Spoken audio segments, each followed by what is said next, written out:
여러분 안녕하세요. 네, 반갑습니다. 오늘 이제 첫 시간인데 아무래도 이제 조금 이제 현강 선생님들하고는 조금 어색한 분위기가 있지만서도 우리의 운명입니다. 이제 우리가 2026년도 대한민국 공무원이 되기 위해서 이렇게 모였는데요. 자, 오늘 이제 설레는 마음으로 이 자리에 오셨을 것 같은데 여러분들에게 간략하게 저에 대해서 또 소개를 해드리고 또 우리가 또 1년 농사를 져야 되는 거잖아요. 그래서 이 헤더진 영어라는 이런 타이틀 아래에서 우리가 어떤 방식으로 어떤 전략을 가지고 영어 점수를 올릴 것인가 이런 부분에 대해서 좀 안내를 해드리고 본격적으로 수업을 진행해 보려고 합니다. 자, 여러분들 다시 한번 인사드릴게요. 저는 대방고시학원에서 영어를 담당하고 있는 헤더진입니다. 그리고 여러분들이 중요한 건 뭐냐면은 학원은 일단 선택을 하셨고요. 그 다음에 학원을 선택했더니 강사 선택의 기회가 없네요. 네, 그래서 영어는 죽었다 깨나도 저랑 이제 1년 동안 함께 가셔야 되는데 여러분들에게 그래도 저에 대해서 간략하게 또 소개를 하는 시간을 좀 가져보려고 합니다. 자, 같이 한번 오리엔테이션 보도록 해보겠습니다. 자, 여러분들 이제 저는 일단은 대방고시 학원 영어 전임 강사입니다. 여기 이제 기술직 선생님들하고 만난 지는 지금 연차로 말고 한 3년 정도? 그 정도 이제 여러분들하고 호흡을 하고 있고요. 그 대신에 이제 그러면은 너는 3년차 강의냐, 강사냐? 이렇게 물어보실 수가 있어서 생각보다 좀 오래 강의를 했습니다. 공무원 영어로 오랫동안 강의를 했고, 전 EBS 9급 공무원 강사, 그 다음에 전 EBS G12 강사이자, 그 다음에 이제 보시면은 일반행정직 주로 담당하고 있는 여러 학원들이 있죠. 그래서 방문각 공무원 학원, 그 다음에 메가 학원 등에서 계속적으로 수험생들과 소통을 해왔습니다. 그래서 저에 대해서는 여러분들이 큰 고민을 하지 마시고 제가 여러분들이 이끄는 대로만 잘 따라와 주시면 될 것 같아요. 그래서 제 강의 경력이 어느 정도 됐는지 한번 퀴즈 한번 해볼까요? 약간 이제 스몰 토크 느낌으로. 자, 앞에 계신 분, 제가 한 몇 년 정도 공무원 수험생들을 만났을까요? 대답 잘 하셔야 됩니다. 12년? 15년이요? 내 나이가 몇 개죠, 그러면은? 갑자기 잠깐 기분이 좀 별로인데요. 네네. 어쨌든 맞습니다. 한 10년 정도, 그 정도 이제 여러분들하고 이제 만나서 하고 있는데, 자, 어쨌든 간에 이렇게 저에 대해서 소개를 하고요. 그 다음에 이제 중요한 게 이제 이런 부분인 것 같아요. 그러니까 여러분들이 영어를 잘하시는 선생님들도 있을 겁니다. 근데 영어를 잘 못하거나 노베이스로 시작하시는 분들도 분명히 있을 거란 말이에요. 그런 분들이 특히나 뭔가 이제 커리큘럼이라던가 교재 부분에 있어서 좀 어느 정도 제대로 보시면은 입증이 된 그런 부분들이 좀 필요할 건데 잘 찾아오셨습니다. 그래서 특히나 올해부터 국가직 시험은 여러분들이 많이 보진 않죠. 지방직 시험을 볼 수가 있는데 출제 경향이 완전히 바뀌었습니다. 그래서 그 바뀐 그런 문제에 최적화된 완벽한 커리큘럼 그리고 교재 이미지 잠깐 볼까요? 제 교재들인데요. 이런 교재들을 순차적으로 여러분들이 같이 저랑 이제 학습에 쓰일 예정입니다. 그리고 여러분들 있잖아요. 지금 이제 미라클 문법하고 미라클 복화 이 두 개가 이제 메인 교재, 올해 하반기까지 쓸 교재거든요. 근데 안내를 좀 드리자면 N수생 분들 계세요. N수생 그 제자분들이 계신데 그런 분들이 계속 문의하는 게 2025년도 빨간색 교재, 미라클 문법 교재를 쓰면 안 될까요? 라고 많이 문의를 하시더라고요. 근데 그 기교재가 있으신 분들 같은 경우는 그 교재 활용하셔도 됩니다. 다만 올해부터는 제가 좀 이렇게 수험생 편의를 위해서 컨텐츠 순서를 좀 이렇게 전체적으로 많이 바꿨고 필요한 부분에 대해서 일부 예문 수정이 좀 들어갔어요. 그런 부분들을 좀 미리 감안해서 봐주시면은 충분히 작년도 교재 활용 가능하시고요. 미라클 복화 같은 경우는 이번에 이제 보통 개정을 하는 이유가 그거거든요. 새롭게 기출이 된 부분, 이런 부분들을 반영을 해야 되는 건데 올해 국가직, 지방직 모두 다 이제 기존에 있었던 교재에 다 나왔던 어휘들입니다. 그래서 개정의 이유가 전혀 없었기 때문에 올해는 그대로 이어서 진행을 할 예정이니까 참고해 주시면 되겠습니다. 그리고 여러분들 이제 이게 하반기까지의 교재가 되겠고요. 내년 상반기 들어가게 되면 여러분들 이제 단원별 문제 풀이를 진행을 하고 또 이제 기출 문제도 풀고 이렇게 되거든요. 근데 그 교재 같은 경우는 저 같은 경우는 이제 또 다른 출판사에서 또 나올 예정인데 어쨌든 간에 새롭게 이제 바뀐 그런 출제 트렌드에 맞춰서 전체적으로 개정 작업이 이루어지고 있다. 이렇게만 말씀을 좀 드리도록 하겠습니다. 교재 이미지는 뭐 대충 이런 느낌으로 나올 것이다. 이렇게 말씀을 좀 드리고요.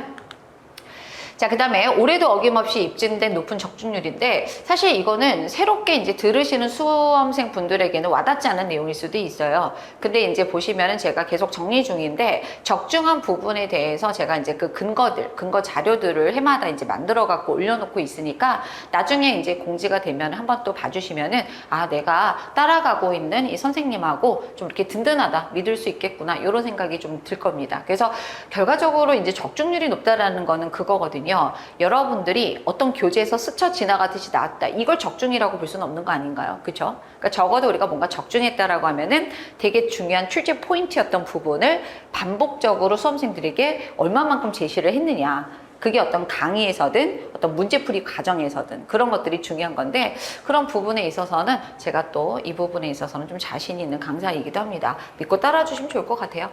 자, 그 다음 보도록 해보죠. 자, 그 다음 뭐 강의, 뭐 사실은 여기 계신 모든 선생님들이 강의를 너무 잘하시는 분들을 다 모셨다라고 들었어요. 그래서 뭐 저도 거기에 편승해 보겠습니다. 그래서 열심히 여러분들 가르쳐 드릴 거고요.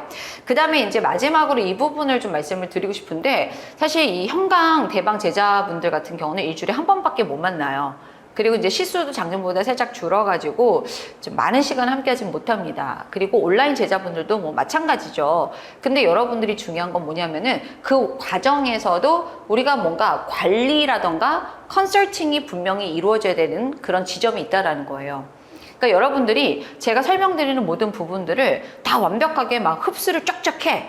그렇게 갖고 그날 복습을 했더니 완벽하게 이해가 되고 암기도 무리가 없어요. 이러면 가장 아름다운 시나리오죠. 그렇죠? 근데 현실은 좀 그렇지가 않아요. 특히 이제 이 영어라는 과목이 언어 과목이다 보니까 가끔씩 제가 이런 말씀을 좀 드리는데, 여러분들 이번 주에 벌써 국어하고 한국사 과목은 거치셨죠? 재밌으셨어요? 안 재밌었던 걸로 말씀드릴게요. 네, 농담이고, 뭐냐면은 상대적으로 여러분들 한국사 같은 과목을 예를 들자면 어떤 내용을 첫날 배웠어요. 그럼 이 부분들이 배웠고 좀 익숙한 내용들이 좀 있죠. 또 그 와중에 국어도 마찬가지고 우리말이니까. 그렇게 돼갖고 얘네들 같은 경우는 학습을 하는 대로 그 스택이 좀 쌓이는 느낌이랄까? 상승 곡선이 좀 이렇게 눈에 보여요. 당장 이제 다음 주에 뭐가 테스트를 한다 이랬을 때도 아무래도 이제 국어 시간에 배웠던 거, 한국사에서 배웠던 내용들 테스트로 봤을 때도 뭐 나름대로 어느 정도 이제 점수가 나올 수 있다라는 거죠. 근데 이제 영어라는 과목은 어떤 특성이냐면은 제가 이렇게 할게요. 자, 국어하고 한국사의 시작점이 한 요쯤이라고 하면요, 영어는 일단은 여기부터 시작을 해요. 시작점이 달라요. 공감하시죠? 그러니까 영어를 원래 오랫동안 하셨거나 꾸준히 하셨거나 잘하는 분들이 아니라고 하면은 상대적으로 타 과목보다는 시작점 자체가 좀 낮은 상태에서 시작을 하게 되는 거예요.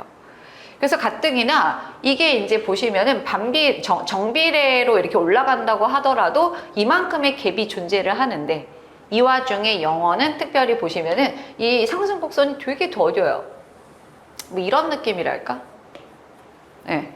공감하시죠? 영어라는 과목이 좀 이런 과목입니다. 그래서 여러분들이 장차 이제 처음부터 있었던 요 갭을 계속적으로 좁혀가는 과정을 이제 진행을 하셔야 되는 건데, 이때 혼자만의 힘으로 안 될 때가 분명히 있다라는 거예요. 약간 정체기가 온다던가 아니면은 이제 뭔가 무한 반복을 하는 느낌은 있는데 뭔가 거기서 다람쥐 쳇바퀴 도는 느낌이 든다던가, 그러니까 개선점이 좀 필요한 시점이 있는데, 그때는 여러분들 혼자 끙끙 앓지 마시고 저를 찾아오라는 거예요. 그래서 여러분들에게 수시로 여러 가지 창구를 통해서 이제 이렇게 컨설팅이라던가 상담할 수 있는 그런 뭐 채널들이 있으니까 그런 부분들을 적극 활용해 주시면 좋을 것 같고, 여기 계시는 우리 현강 이 수험생 분들 같은 경우는 제가 이제 오는 날을 좀 활용하셔가지고 저랑 면대면 상담을 좀 진행하셔도 좋을 것 같고, 이런 식으로 해서 적극적으로 해법을 찾아가시기를 좀 바랍니다. 알겠죠? 네, 그렇게 좀 부탁을 좀 드릴게요. 자, 요 정도로 저에 대한, 그 다음에 해더진 영어에 대한 간단하게 이제 소개를 마무리하고요. 그 다음으로 이제 한번 또 보고 싶은 부분이 있습니다. 자, 뭐냐면은 일단은 여러분들 올해 이제 국가직 지방직에 신경향 문제가 도입된 이후에 최초의 출제였었는데 분석을 좀 한번 해보고 갈까 해요. 그래서 먼저 어떤 식으로 문제가 어떤 문항이 나왔느냐 요거 한번 볼 거고요. 두 번째로는 요거를 좀 볼 거예요. 2026년, 그러니까 2025년도죠, 올해. 그래서 2026년 대비를 위해서 올해 출제됐던 기출문제를 미리 한번 보도록 해보겠습니다. 그래서 요걸 통해서 내가 지금 영어 수준이 좀 이 정도구나 라는 것을 가늠해 볼 수 있는 시간이 될 것 같아요. 많은 문제를 준비하진 않았고요. 뭐 이렇게 몇 문제 정도만 잠깐 보도록 해보겠습니다. 먼저 여러분도 한번 올해 또 시험 보신 분들도 분명히 있겠지만 오늘은 OT니까 한번 보도록 해보죠. 전체적으로 지금 20문항이라는 건 다 알고 계실 거고요. 또 얼마 전에 지난주에 또 따끈따끈하게 발표가 된 게 뭐냐면은 기억하시겠지만 2027년도부터는 이 한국사 시험이 한능검이라는 인증시험으로 대체가 돼버리게 됩니다. 그러니까 여러분들이 그 전에 미리미리 따시는 건데 지금 표정들이 나 2027년 뭐 상관없어. 제발 그렇게 되셔야 됩니다. 우리는 어떻게 해서든지 2026년도에 공무원이 되시는 걸로 그렇게 목표를 잡아주시는데 2027년도부터는 한능검 시험으로 전환이 되면서 국어, 그 다음에 영어, 전공 과목이 다 몇 문항으로 늘어나죠? 각각 25문항으로 늘어나게 됩니다. 그래서 사실상 지금 우리가 이 분석하는 내용 자체도 딱 1년짜리예요. 사실은 내년도. 근데 제가 생각했을 때는 뭐 이렇게 출제 경향 자체가 많이 바뀔 것 같지는 않습니다. 어떤 특정 어떤 그런 유형이 문항이 뭐 더 늘어난다던가 이 정도 선에서 그치지 않을까 이렇게 추측을 해보고 있어요. 같이 한번 보시죠. 일단은 어휘 2문항 나왔습니다. 근데 이 어휘는 어떤 문제였었냐면 빈칸 어휘를 찾는 문제예요. 그래서 어떤 짤막한 그런 예문에 빈칸이 뚫려 있고 거기에 적절한 그 사지선다 선택지 중에서 적절한 어휘를 삽입하는 그런 문제입니다. 자, 그다음에 생활영어 2문항에 나왔습니다. 대화문 완성하는 그런 과정 물어봤고요. 자, 문법 같은 경우가 이제 3문항이 나왔는데 자, 이거는 이제 공개된 문제에 이어서 올해 국가직 지방직이 다 이렇게 출제가 되면서 딱 문법 문제는 이렇게 고착이 된 것 같아요. 그래서 한 문항은 빈칸에 대한 어법성 판단, 오늘 요거 한번 맛볼 겁니다. 그 다음에 밑줄 4개 쳐놓고 밑줄에 대한 어법성 판단 2문항 이렇게 나왔어요. 그래서 여러분들이 이제 요것도 어쨌든 간에 뭐 이론이 바탕이 돼야 되겠지만 그 유형별로 또 문제를 푸는 방식들이 또 다릅니다. 그런 부분들 앞으로 보실 겁니다. 자, 이렇게 했더니 독해가 몇 문항이 되면 13문항이 된 거예요. 그래서 기존에는 여러분들 어떻게 됐었냐면 문제 구성이 어휘가 보통 4문항이었고 문법이 4문항이었고 그 다음에 따라서 이 독해 같은 경우는 10문항, 그러니까 한 개 지문에 하나의 문제가 나오는 그런 패턴이었었어요. 근데 이제 여기가 상대적으로 줄어들다 보니까 독해가 13문항이 돼버린 거죠. 그래서 올해부터는 100분에서 110분으로 풀이 시간이 10분이 더 늘어났지만 어쨌든 간에 수험생 입장에서는 13개나 풀어야 된다고 독해를 이렇게 생각하실 수가 있는데 이거는 지문 자체는 또 13 지문은 아닙니다. 자, 어떻게 되느냐 같이 한번 보시죠. 자, 장문 독해 문제가 추가가 됐습니다. 새롭게. 그러니까 장문 독해라는 거는 기존의 수능을 좀 치르신 분들은 기억하시겠지만 굉장히 긴 하나의 장문이 하나 나옵니다. 근데 여기에 딸려있는 문항이 2개가 배치가 되는 거예요. 됐죠? 그래서 이런 장문이 2개가 나왔기 때문에 여기에 딸려있는 문항이 4개가 들어가는 겁니다. 그러니까 이거는 어떻게 보면 오히려 해자롭네. 그쵸? 오히려 또 이게 또 유리할 수도 있어요.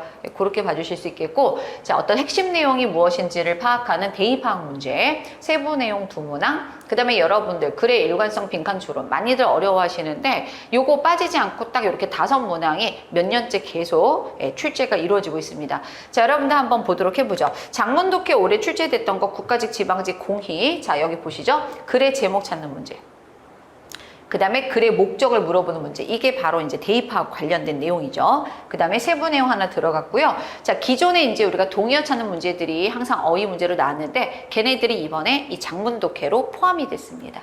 네, 그렇게 봐주시면 되겠고, 자, 대입학, 주제 찾기, 글의 목적, 세부 내용, 그 다음에 일관성 문제가 바로 이런 것들이죠. 주어진 문장을 삽입한다거나 어색한 문장 찾는 거, 그 다음 제시된 단락에 이어서 ABC 단락의 순서를 맞추는 문제. 그러니까 사실 여러분들이 기존에 이제 중고등학교 과정을 거치면서 이런 유형들을 계속 연습을 하셨던 유형이에요. 근데 이제 보면은 지금 현실에 딱 이르러서 봤었을 때 뭐 그게 이제 얼마 안 되신 그런 경험들이 얼마 안 되신 분들도 있겠지만 좀 이렇게 그 사이에 좀 영어 공부를 안 한 지가 꽤 되신 분들에게는 이런 유형들이 조금 어렵게 느껴질 수 있다라는 거죠. 뭔가 맥락을 파악하고 추론하는 이런 과정들, 이런 것들이 부담이 되실 수가 있습니다. 그 다음에 빈칸, 어구 추론 두 문항이 나왔습니다. 자, 이렇게 해가지고요. 전체적으로 11개 지문의 13 문항. 요게 이제 우리가 또 문항 분석이라고 보시면 되겠죠. 자, 그 다음에 이제 출제 경향을 잠깐 보시면요. 이렇게 볼 수 있거든요. 그러니까 우리는 지방직이 특히나 중요한데 이거를 전년도 대비로 한번 보도록 해볼게요. 내지는 더 그 이전하고 비교했었을 때 상대적으로 굉장히 난이도가 높지는 않은 편이었었어요. 그래서 올해 출제됐던 이 두 개의 시험 모두 동일한 문제 유형과 유사한 난이도 구성으로 이루어졌고, 그 다음에 요거를 좀 우리가 주목을 해보셔야 되는데 추론에 맞춰진 출제 기조, 이게 이제 계속적으로 인사혁신처에서 계속 공개를 했던 내용이에요. 그러니까 이제부터는 단답형의 내지는 단순 암기형의 문제가 아니라 뭔가 수험생들의 사고력을 요하는 문제들 위주로 출제를 하겠다. 그래서 다들 쫄아 있었거든요, 사실은. 근데 공개된 문제를 막상 딱 꺼내 들었을 때 어떤 결과가 나왔느냐? 추론은 추론인데 쉬운 추론이더라. 그러니까 보면은 뭔가 흐름을 파악해야 되는 건 맞아요. 문제가 전체적으로. 근데 그게 굉장히 뭔가 골머리를 썩고 어려운 게 아니라 그냥 뭐 보시면 근거들이 좀 보이는 그런 추론의 영역이었다라는 거죠. 그러니까 여러분들이 충분히 다 소화하실 수 있는 그런 정도의 출제다. 이렇게 봐주시면 되겠습니다. 그 다음에 어휘 문법. 자, 영역별로 잠깐 보도록 해볼 건데, 어휘하고 문법은 이거 되게 좀 중요한 내용 같아요. 기출을 기반으로 한 평이한 난이도로 나왔다. 그러니까 여러분들 이제 7급까지 갈 것도 없고, 뭐 불과 한 5, 6년 전에 이 공무원 문제를 딱 보잖아요. 문법하고 어휘가 이렇게 불필요할 정도로 어려울 수가 있나? 이런 생각이 들 정도의 표현들이 나오기도 했었어요. 그러니까 너무 이제 원어민들도 굳이 이제 안 쓰는 그런 표현들, 이런 것들이 이제 말 그대로 시험용 어휘, 시험용 문법, 이런 부분들이 계속 출제가 이루어졌었거든요. 그래서 이제 굉장히 수험생들이 힘들었어요. 그때 되게 많은 양의 그런 공부 필요했었고 되게 힘들었었는데, 이제 뭐 공개 문제도 그렇고 이번에 출제됐던 문제들도 어쨌든 간에 기존에 나왔던 기출을 기반으로 했지만 좀 쉬운 수준의 그런 내용들을 다시 좀 재탕한 문제들이 대부분이었다. 이렇게 봐주시면 돼요. 그래서 여러분들 보면은 그 작년까지 출제됐던 문제 중에서 올해 이제 완전히 다른 유형들의 문제들이 좀 있어요. 문법도 그렇고. 근데 그럼에도 기출을 우리가 등한시 여길 수 없는 이유가 뭐냐면은 뭐 유형 자체는 완전히 달라졌지만 거기서 요구했던 핵심 내용들, 포인트들은 그대로 또 이제 다시 활용이 될 수 있다라는 거예요. 그래서 여러분들 다른 과목, 특히 이제 제가 국어는 좀 그런 걸로 알고 있는데, 국어는 그 기존의 문제들을 좀 쓰기에 적합하지 않은 문제들이 좀 많다고 들었어요. 기출 문제들이. 근데 영어는 아니에요. 유형은 좀 달라졌다고 할지라도 어쨌든 간에 핵심 내용들 이런 것들은 계속 가져오기 때문에 그래서 우리는 기출 문제를 풀 예정입니다. 그렇게 이해를 해주시면 되겠습니다. 생활 영어는 뭐 상황 판단, 관용구 배제, 여러분들 이거 있잖아요. 되게 반가운 소식이에요. 왜냐면은 그 이전에는 우리가 소위 말해서 이디엄이라는 거 알고 계시죠? 그러니까 예전에는 딱 이렇게 직역을 했었을 때 이게 무슨 말이야 싶은 그런 표현들이 좀 있어요. 근데 그런 것들도 문제에 계속 나왔습니다. 그래서 수험생 입장에서는 그런 속담, 그 다음에 뭐 이디엄 이런 것들도 좀 정리를 좀 할 시간이 필요했는데, 이제는 이제 이런 것들은 철저하게 다 배제가 된 가운데 그 A, B 대화, 두 인물의 대화의 상황만 좀 파악을 한다라고 하면은 충분히 우리가 또 정답을 찾을 수 있는 굉장히 난도가 낮은 그런 수준으로 나왔습니다. 자, 마지막으로 좋게 보도록 해볼 건데, 제가 이제 아까도 살짝 스쳐가듯이 말했지만 빈칸이든 그게 뭐 흐름상 어색한 문장을 찾든 정답의 근거가 좀 명확히 제시된 편이었어요. 그래서 올해 이렇게 좀 쉬워지다 보니까 혹자는 그런 고민을 하시더라고요. 선생님, 올해는 이렇게 갖고 영어 점수가 어느 정도 나왔는데 보니까 또 내년에 시험을 봐야 되는데 내년 같은 경우도 또 어렵게 나오면 어떡하죠? 쉬워서 이렇게 하는데, 사실은 여러분들에게 좀 말씀드리고 싶은 부분은 뭐냐면은 결과적으로 합격권에 들어가시는 수험생 분들은 국어, 영어, 한국사 놓고 봤었을 때 일정 수준 이상의 점수를 항상 받으시는 분들이에요. 그러니까 시험의 난도가 되게 높든 낮든 간에 어쨌든 간에 그 고정 점수대가 있어요. 합격하실 수 있는. 그래서 여러분들은 그냥 고민하지 마시고 나는 영어에서 최대치를 뽑아내겠다. 목표를 좀 우상향으로 잡으시고 나는 거기에 근접한 점수를 받을 것이다. 그런 식으로 가는 게 맞습니다. 그래서 여러분들 어쨌든 간에 정답의 근거가 명확하게 제시가 되니까 이런 독해훈련 추후에 이어지는 과정 속에서 같이 따라주시면 될 것 같아요. 자, 이렇게 보시고요. 기출문제 미리 보기 한번 보도록 해보겠습니다. 자, 여러분들 이제 잠깐 두두두두두 문제 공개 한번 해볼게요. 자, 먼저 이게 국가직에서 출제됐던 어휘입니다. 자, 화면 보이시죠, 다들? 예, 시간 살짝 드릴 테니까 눈으로 쫙 스키밍 하면서 바로바로 뜻이 연상이 되는지 한번 보시기 바랍니다. 예, 국가적 어휘 문제 딱 이렇게 나왔거든요. 예, 동의어까지 다 포함해서. 자, 길게 못 드리죠. 예, 바로 이제 뜻 보도록 해보겠습니다. 이런 뜻입니다. 그래서 여러분들 보시면 알겠지만은 너무 평이해. 예. 그러니까 어떤 분들은 모르는 게 너무 많은데요 라고 했는데 그거는 아직 우리가 시작을 안 했기 때문에 느끼시는 거고요. 저랑 계속 테스트하고 문제 풀고 이렇게 되시잖아요. 이거 딱 보는 순간에 그 편안함, 익숙함, 예, 그 정도의 단어라고 봐주시면 됩니다. 그래서 여러분들 여기 있는 단어도 쭉 봐주시고 아직 안 끝났습니다. 여러분 한 번 더 보도록 해보겠습니다. 자, 지방직. 예, 이게 이제 우리 이번에 예, 선생님들이 보셨던 문제가 되겠죠? 예. 자. 여러분들 여기서 이제 모르는 단어들이 있을 수 있어요. 근데 결과적으로 제가 말씀드릴게요. 예, 미라클 복화에 예, 빠져있는 거 하나도 없고요. 그리고 저랑 미친 듯이 많이 연습하는 그런 내용들이에요. 다. 고민 안 하셔도 됩니다. 자, 뜻 들어가 보겠습니다. 자, 이런 뜻을 가지고 있습니다. 그래서 나중에는 조금 이제 까다롭다 이런 느낌이 드는 단어들에 대해서는 제가 또 부수적으로 어근이라던가 뭐 접두어 이런 것들을 좀 또 활용하는 방법을 또 통해서 여러분들이 좀 더 효율적으로 어휘를 외울 수 있도록 이끌고 있어요. 그래서 요거 앞으로 계속 보시게 되는 그런 단어들입니다. 되셨나요? 네. 자, 이제 문법은 두 문항 준비했어요. 독해까지는 안 하고 오늘 이제 문법만 두 문항 정도 보도록 해보죠. 자, 이제 한 문항씩 이렇게 빈칸에 대한 어법성 판단이 나와요. 그러면은 자, 보세요. 이 문제를 딱 봤을 때 어떤 생각을 많이 하시냐면 아, 이거는 뜻이 좀 중요한가? 주동사가 should도 있고 may도 있다 보니까 해석을 좀 해봐야 되겠는데 하면서 여기부터 이제 with words, retailer 어쩌고 저쩌고 해석을 하고 있는 거예요. 근데 문법 문제는요, 해석을 요하는 파트는 제가 진도를 나가면서 딱 찍어주는 부위가 있어요. 여러분, 이 동사가 나오면 그 주변을 해석하셔야 돼요. 이 표현 나오면 해석까지 연결하는 거예요. 몇 개 안 돼요. 그래서 이거는 여러분들이 구조를 보셔야 되는 구조인데 여러분들, 이건 해석이 아니죠. 일단 요거 보셔야 됩니다. In recent years. 그래서 in recent years 하게 되면요, 최근 몇 년간이란 뜻이에요. 근데 여러분 최근 몇 년간이라는 뜻을 생각해 보면 야, 최근 몇 년간 뭐뭐 했대, 이런 느낌이죠. 자, 그러면 일단은 현재 사실은 아니겠네요. 또 미래도 아니겠네요. 그러면은 여기서 일단은 미래 동사인 will로 활용한 얘는 무조건 정답에서 배제가 되는 거예요. 그런 다음에 이제 여러분들이 문법서에서 이제 배우겠지만 이 would를 쓰게 되면 이런 느낌이죠. 과거를 기준으로 한 미래, 뭐뭐일 텐데 이런 느낌의 표현이에요. 그래서 얘도 사실 과거에서 미래 시점을 나타내는 게 아니죠. 이미 지나간 최근 몇 년간 그랬대, 요 정도니까. 되셨죠? 정답은 1번 아니면 2번이니까 에이, 선생님 조동사 의미 찾는 거 맞네요. 과연 그럴까요? 자, 뭐가 들어가냐면 여러분들 여기서는 이거 되게 제가 강조하는 포인트 중에 하나인데 봐봐요. 여기 빈칸 다음에 누가 들어가냐면 paid라고 하는 과거분사라는 애가 들어갔어요. 선생님 과거분사가 뭐예요? 예, 모르시면 나중에 알기로 해요. 일단 이제 과거 분사예요. 문제 푸는 요령만 알려드릴게요. 그 다음에 enough라고 하는 것은 품사가 부사예요. 그래서 부사는 나중에 배울 거예요. 오늘 문장 성분에 포함이 안 되거든요. 그래서 여러분들 이런 원리를 배워요. 나중에 pay라는 동사가 뭐뭐를 지불하다라고 해서 얘는 소위 말해서 목적어를 필요로 하는 타동사라고 하는 애들이에요. 이 말은 무슨 뜻이냐면 구조를 보시면 pay라는 애 뒤에는 반드시 누가 있어야 되냐면 명사 정도는 나와줘야 돼요. 그러니까 pay the bill. 이해되셨죠? 예, pay the money 뭐 이런 식으로 해서 명사가 뒤에 와줘야 되는 동사예요. 근데 여러분들 여기 보시면은 자, 볼게요. 문제 풀이 요령만. 지금 보면은 뭐 pp가 나올 수 있다라고 쳐요. 근데 뒤에 명사가 있어요, 없어요?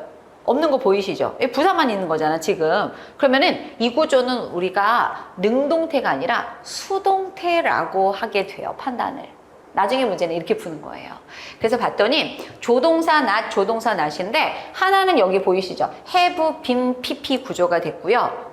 2번은 뭐가 된 거죠? should not 다음에 have, pp가 된 거 보이시죠? 그래서 이것도 제가 완료 시제 가서 또 수동태 가서 말하겠지만 이거 무조건 기본값으로 알아두셔도 나쁘지 않아요. have, pp는 굳이 따지자면 능동태예요. 그럼 have, pp 상태에서는 뒤에 항상 누가 나오냐면 명사가 나와주는 게 인지상정입니다. 오케이? 근데 얘가 만약에 have been pp로 나왔다. 이렇게 되면은 이거는 우리가 수동태가 되면서 뒤에 있는 명사가 안 나올 수가 있어요. 이해가 되셨나요? 그러니까 문제를 푸는 건 이렇게 푸는 거예요. 그러니까 지금 보면은 여러분들이 무슨 말인지 하나도 못 알아듣겠어요. 당연합니다. 배운 게 아직 없으니까요. 근데 저는 지금 뭘 말하는 거냐면 우리가 이런저런 요소를 고려해서 정답을 좁혀가는 과정이 이렇다라는 걸 보여드리는 거예요. 그래서 여기서는 요 PP까지 감안을 하셔서 뒤에 명사가 없으니까 여기는 수동태가 돼야 돼요. 자, 이 정도 말했으면 여러분들 정답 찾을 수 있을 것 같아요. 정답 몇 번이다? 1번. 이렇게 되는 거예요. 그래서 여러분들 문법은 그냥 뭔가 자꾸 해석을 한다거나 느낌 가지고 하는 게 아니라 이렇게 여러분들이 분석을 하셔서 문제를 풀어주시면 돼요. 이 정도 보고 하나만 더 보도록 해볼게요. 자, 두 번째는 이제 밑줄형인데 여러분들 이것도 퀴즈니까 일단은 눈에 힘주시고 한번 찾아보세요. 예, 1, 2순서분 중에 왠지 느낌적인 느낌으로 너가 정답이야. 예, 틀린 거 한번 찾아봐 주시죠. 참고로 정답인 애가 너무 쉽게 나와가지고 예, 오늘 우리가 또 그 부분 공부할 거거든요. 예.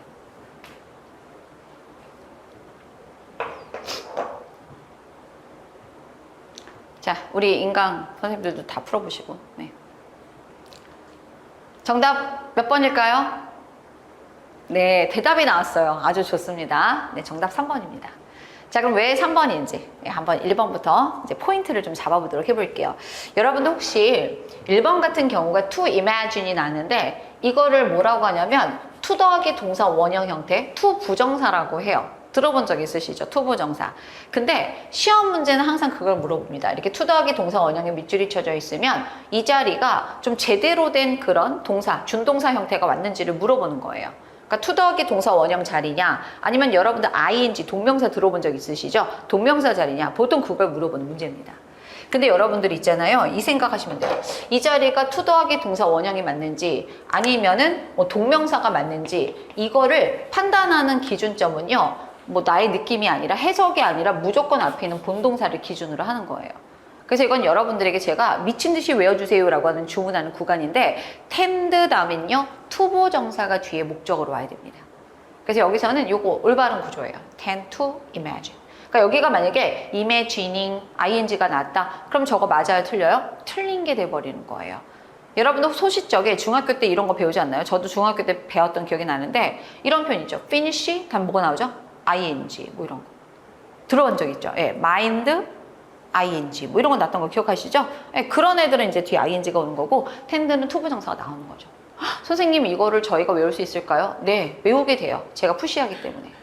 다 나왔던 구간이에요. 자, 2번 한번 보도록 해보죠.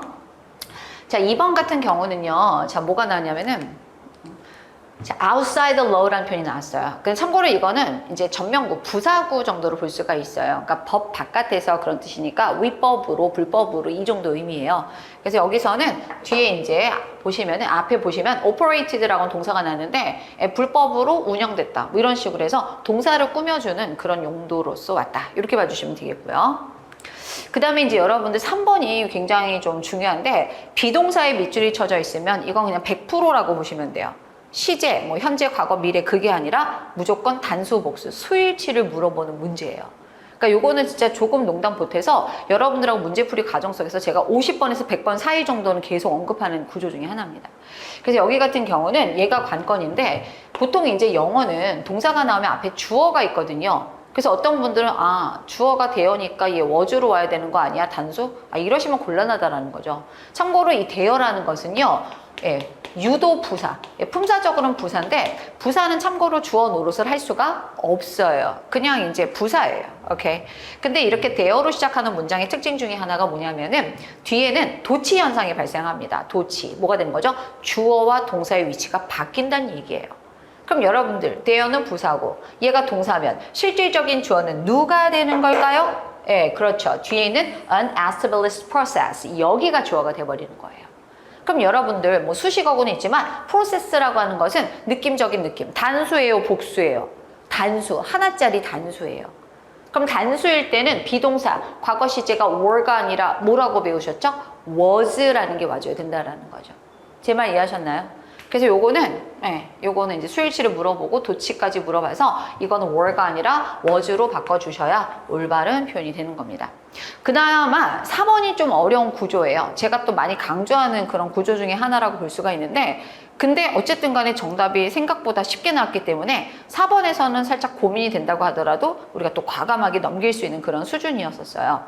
여러분들 여기 잠깐 보시면은 주어가 나와주고요. 주어가 나와주고 BPP가 나왔거든요. 요거 make, made에서 PP 형태예요. BPP, 수동태 구조인데, 그 다음에 outlaws에서 이거는 뭐냐면 위법자가 되는 거죠. 불법을 저지른 사람, 이 정도 의미가 되는 건데 명사로 썼어요. 그럼 요거를 제가 여기다가 좀 풀어쓸게요. 여러분들 앞으로 우리가 문장 형식 오늘 바로 들어가긴 하는데, 오형식이라는 문장을 잠깐 보도록 해볼게요. 주어, 동사 나오고 목적어 나오고 목적격 보어, 이게 이제 오형식 문장의 틀이에요. 근데 여러분들 이거를 제가 좀 약간 섣부르긴 하지만 문제 풀이 과정만 보여드리는 거니까, 주어 동사 나오고 목적어로 오는 품사가 누구냐면 보통 명사예요. 그러니까 이 정도는 여러분들 우리말하고도 비슷하게 겹치니까 명사가 뭔지는 아시죠? 이 세상의 대상에 존재하는 이런 이름들 명사예요. 헤더, 짐, 명사, 데스크, 명사, 커피, 워터, 이게 다 명사가 되는 거예요. 명사고, 그 다음에 목적격 보어로 또 누가 올 수 있냐면 목적어를 보충해주는 애가 목적격 보어인데 얘도 명사가 올 수가 있는 거예요. 되셨죠? 그 다음에 또 뭐 올 수 있냐면 형용사도 올 수 있어요. 목적격 보어로. 그래서 여러분들 자 보세요. 이게 이제 정형화된 구조인데 이 목적어를 앞으로 빼서 쓸 수가 있어요. 이 문장을 일컬어서 우리가 수동태라는 문장이 되는 거예요. 이거 이제 우리가 한 뭐 3주차, 뭐 4주차 그때쯤 볼 거예요. 근데 얘가 주어로 빠지면 동사는 뭐로 바뀌냐면 BPP로 바뀝니다. 그런 다음에 여러분들 여기 잠깐 보시죠. 뒤에 있었던 명사나 형용사는 버리지 말고 그대로 내려 쓰시면 돼요. 예를 들면 명사였다. 그럼 명사가 그대로 내려오는 거죠. 오케이. 그 다음에 주어였던 애는 by 더하기 뭐뭐에 의해서 그래서 행위자 정도로 해서 뒤로 넘어가게 돼요. 얘네들은 이제 쓰기도 하고 필요한 경우에는 이제 안 쓰기도 하고 이렇게 되거든요. 자, 이제 좀 익숙해졌죠? 볼게요. BPP가 나왔는데 명사가 그대로 남아있다. 자, 그럼 벌써 우리는 뭘 배운 건 없는데 OT를 할 뿐이지만 얘는 우리가 몇 형식 문장의 수동태라는 걸 알 수가 있다. 5형식 문장의 수동태라는 것을 알 수가 있는 거죠. 그래서 여러분들 보시면 알겠지만 좀 어려운 포인트예요. 사실 4번은 좀 어렵지만 뭐 상대적으로 정답이 또 쉽게 나왔기 때문에 요거는 또 잘 맞추실 수 있습니다. 어때요? 요 정도 난이도예요. 근데 지금은 좀 그런 생각 하시죠? 할만한데? 이렇게 느끼신 분들도 있겠지만 어떤 분들은 야 무슨 말인지 진짜 하나도 모르겠다. 어려운 데라고 할 수 있어요. 근데 아직은 우리에게 시간이 남아 있습니다. 그 과정을 잘 메꿔서 가시면 됩니다. 자, 이렇게 해서 이제 기출문제 한번 풀이 잘 봤고요. 그러면 이제 본격적으로 여러분들 이제 우리 커리큘럼에 대해서 얘기를 한번 해보기로 해요. 그래서 여러분들 이제 오늘 교환이 좀 나갔는데요. 여기 한번 살펴보도록 해보겠습니다. 가로 라인으로 되어 있는 2026년 합격 커리큘럼 같이 한번 보도록 해볼까요? 네, 준비되셨죠? 여러분들 우리 기본 이론만 하고 심화 이론만 같은 경우는요. 대방고시 학원은 3개월 단위로 진행이 되고 있어요. 그래서 거기 보시면 7, 8, 9 이게 이제 기본 과정이 되는 거고요. 그 다음에 10, 11, 12 여기까지가 심화 이론 과정이 되겠습니다.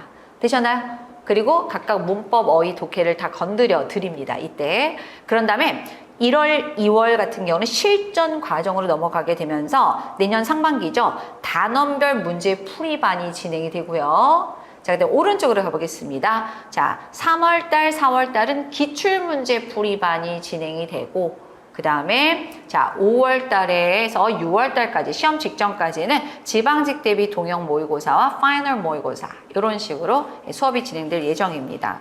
그래서 여러분들 이렇게 봐주시고요.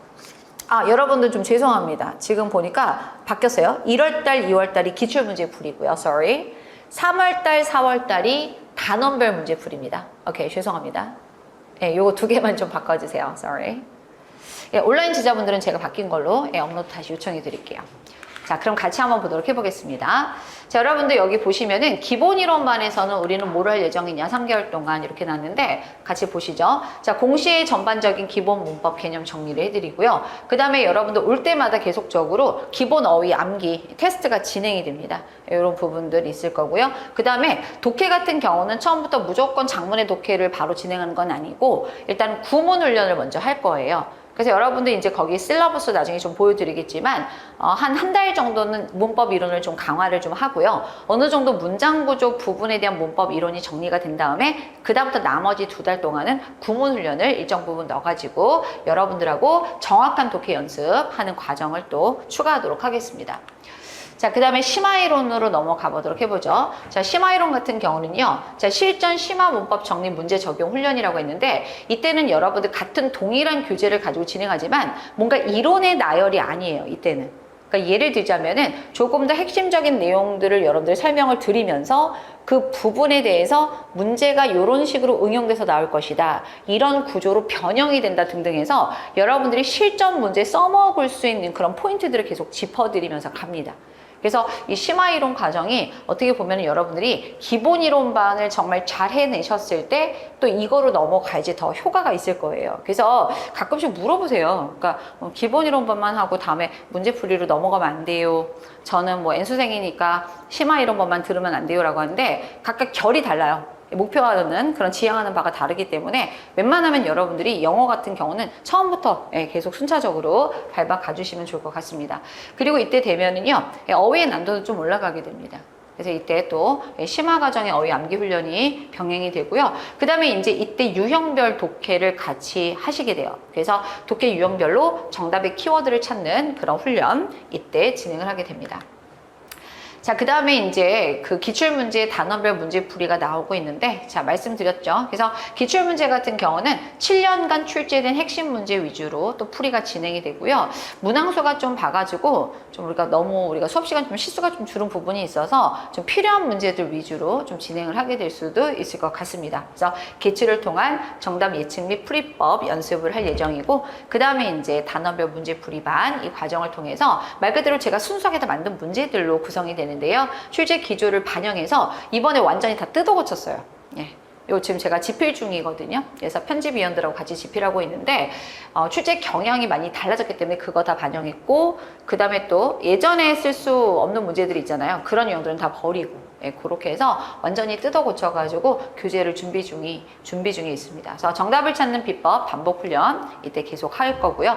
자, 여기까지가 마무리가 되셨으면은 동형 모의고사라고 하죠. 전범위 문제풀이 요거 진행을 합니다. 그래서 여러분들 같은 경우는 지방직 대비 동형 모의고사가 될 거고요. 그 다음에 적중률 굉장히 높습니다. 그리고 여러분들에게 중요한 건 뭐냐면은 제가 봉투 모의고사 형식으로 올해도 진행을 했는데 말 그대로 실전 느낌의 그런 시험지 OMR 이런 것들을 가지고 진행을 해요. 그래서 그런 환경을 가지고 하는 게 또 우리에게 도움이 되니까 그래서 이때 정확도도 높이고 신속한 풀이를 위한 집중 훈련 과정이 우리가 또 마지막 파이널까지 진행이 될 예정입니다. 그러니까 이 정도로 해서 이제 우리가 정규 커리큘럼이 진행이 되고 이런 분들 계시죠. 뭐냐면은 선생님 저는 이런 정규 커리큘럼만으로 뭔가 좀 아쉬움이 있습니다. 뭔가 문제풀이라던가 이런 부분들이 조금 필요할 것 같아요 라고 하시는 분들에게는 제가 또 이제 별도의 다른 어떤 창구를 통해서 문제를 더 풀 수 있는 그런 방법들을 좀 또 찾아보고 알려드리도록 하겠습니다. 그리고 가끔씩은 제가 진도를 좀 보고요.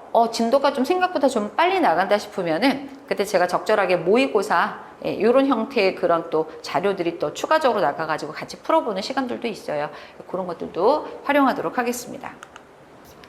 자, 어쨌든 간에 중요한 거는 내년도 저는 여러분들이 공무원이 되기를 진심으로 바랍니다. 그래서 빠른 합격 그리고 영어 고득점을 원한다면 헤더진 영어 잊지 마시고 일단은 여러분들 우리가 첫 단추를 이렇게 또 끼게 됐는데 내년까지 우리가 꼭 좋은 유종의 미를 거둘 수 있기를 그렇게 바라면서 2026년도 대비 헤더진 영어 오리엔테이션 요거로 마무리하도록 하겠습니다.